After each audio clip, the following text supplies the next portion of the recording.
This video documents the process of surface preparation, installation, and top coating of an epoxy flake floor.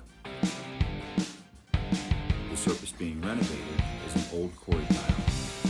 Part of the process is to address the drains and any areas of elevation inequality by hand grinding.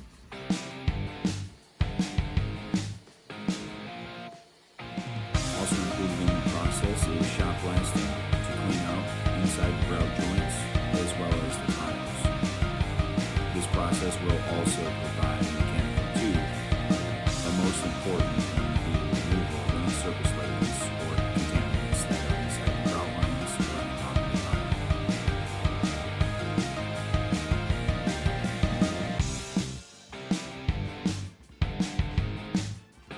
The process of the epoxy flake is conventional.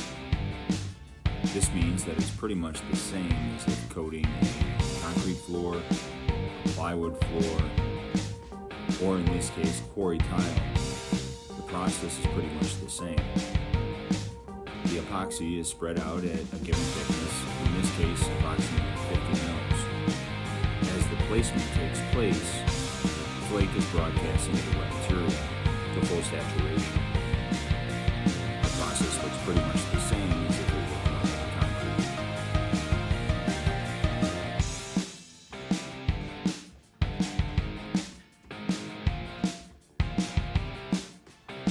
Once given the time to sufficiently cure, and after scraping the flake, a polyaspartic grout coat is installed.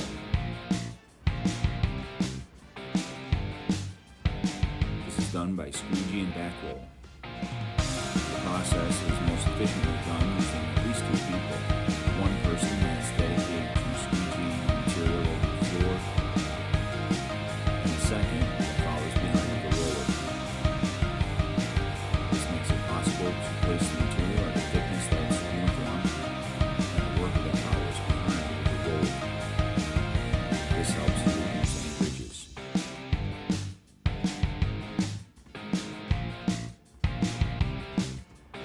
Once cured, the surface is prepped. Here it's being microfiber mopped and then solvent cleaned. The material choice for this floor is a water-based urethane. This particular product is rolled rather than squeeged. It's again followed up by other rollers for the same purpose as with the polyaspartic. It helps to relax the material and also roll out any of the ridges that might be left behind from the first application. The color of the water-based urethane is a milky white. This helps to identify any areas of over-application. Once cured, it's a clear finish. And that's about it. Renovation of an existing quarry tile floor by epoxy flake.